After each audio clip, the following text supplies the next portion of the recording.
Artlist en 2026, est-ce que c'est encore utile de l'utiliser ou même de démarrer avec ça pour un petit peu tout ce que tu peux faire, la création de contenu, la musique, la SFX, la galerie vidéo libre de droit, les templates, les LUTs, tous les trucs avec l'IA, c'est-à-dire la création d'images et de vidéos grâce à l'IA, les accès à Sora 2 Pro, les trucs américains que nous on n'a pas accès en France. Bref, voilà, je te fais vraiment un résumé très court de ce qu'on peut faire avec Artlist alors qu'il y a énormément d'autres choses. Mais est-ce que c'est utile pour nous, créateurs, monteurs vidéo, vidéastes, youtubeurs, de utiliser Artlist encore en 2026, voire même dans les autres années, hein, finalement ça va toujours être le cas je pense. Donc c'est ce qu'on va voir dans cette vidéo. Avant de commencer la vidéo, si tu es intéressé par Artlist et que tu souhaites obtenir un abonnement, tu dois savoir qu'en passant par le lien qu'il y a dans la description, tu peux déjà gagner 2 mois sur ton abonnement. Donc voilà, c'est directement dans la description et nous on passe directement à la vidéo. J'utilise personnellement Artlist dans mon travail de créateur, de youtubeur, de vidéaste, de monteur pro depuis à peu près 2021. Là tu vois on est en 2026 et je vois l'outil s'agrandir, avoir de plus en plus de trucs finalement. On avait uniquement de la musique, avant juste le catalogue de musique professionnelle, donc c'est pas un truc avec des libres de droit tout pourris de Pixabay et tout, non. On a vraiment de la musique de qualité avec des licences en fait internationales, des licences pour jusqu'à la télévision, donc ça couvre les réseaux sociaux, toutes les chaînes YouTube que tu veux, toutes les vidéos YouTube que tu veux, et la télévision, donc ça c'est vraiment top.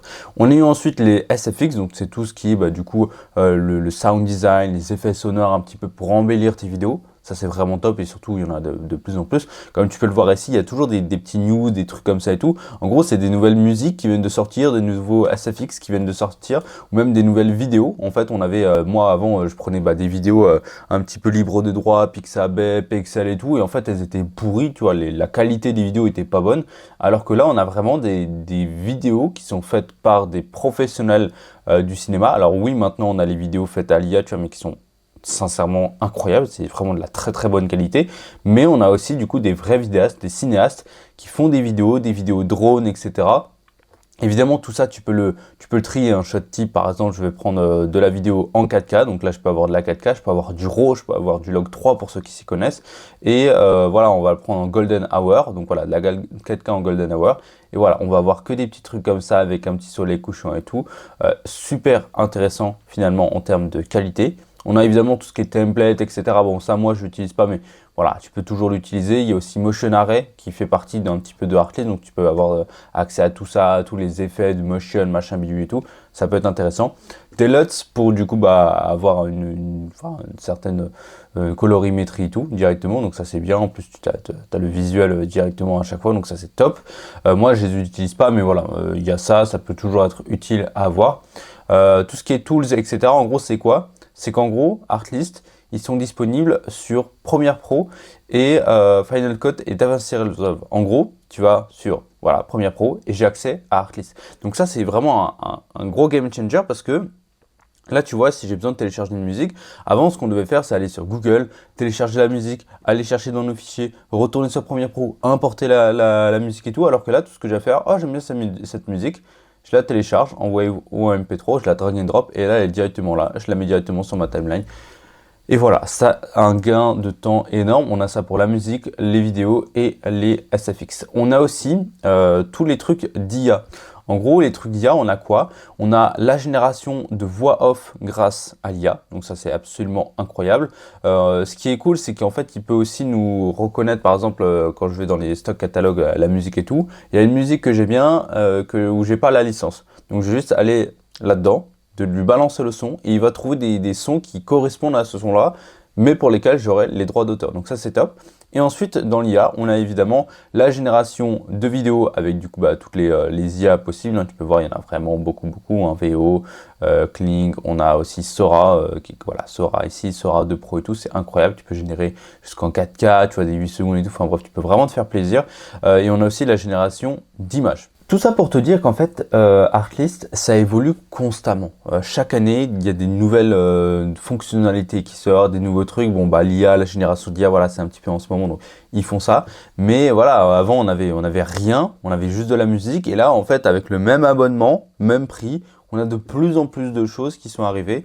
Et là, grâce à l'IA, en fait, la génération de vidéos, moi j'ai pu générer des vidéos drones pour un projet où j'en avais pas. Finalement, ça a bien plu à mon client, ça plaît bien sur mes vidéos YouTube, donc je suis trop content d'utiliser ça. Si on compare Artlist aux autres banques un petit peu de vidéos, de sound effects, de musique, en fait, ce qu'il faut savoir, c'est qu'avant on comparait Artlist par exemple avec MusicBed.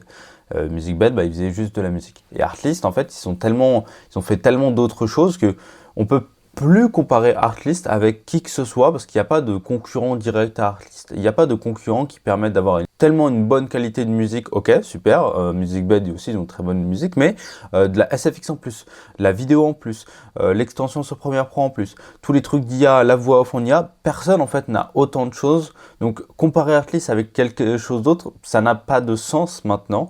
Et je pense que en fait, ils ont commencé à creuser l'écart. Ça va être très difficile pour les autres de rattraper. Parce que Artlist maintenant ils ont pris énormément d'avance, ils sont utilisés par vraiment quasiment tous les créateurs, je crois. Tous les vidéastes que je connais, tous les youtubeurs passent par Artlist. Artlist c'est vraiment fait pour les créateurs, les freelances, c'est fait pour du coup les monteurs vidéo, les youtubeurs, les vidéastes, c'est fait pour tous les gens qui ont besoin de créer quelque chose sur Premiere Pro, de la vidéo, même pour les réseaux sociaux et tout. Tu peux, avec les templates et tout, tu peux vraiment te faire énormément plaisir grâce à ça. Donc pour moi, est-ce que ça vaut toujours le coup en 2026? Évidemment que ça vaut toujours le coup en 2026 parce que du coup c'est un outil professionnel d'énorme qualité qui t'amène vraiment une qualité, une valeur ajoutée énorme sur tes productions, sur tes vidéos et donc de meilleurs résultats derrière. Donc pour moi c'est le must-have à avoir pour créer. Voilà pour cette vidéo. Si tu es intéressé par l'utilisation d'Artlist pour toi, ta création, que ce soit de musique, SFX, vidéo, image, enfin bref, tout ce que l'on a vu dans cette vidéo, et que du coup tu veux prendre un abonnement chez Artlist, tu dois savoir qu'en passant via le lien qu'il y a dans la description, le premier lien, tu peux avoir 2 mois gratuits sur ton abonnement. Donc voilà, une petite économie directement sur un abonnement. Ça me fait plaisir, c'est dans la description. Abonne-toi à la chaîne aussi. Et moi je te fais des gros bisous. À très vite.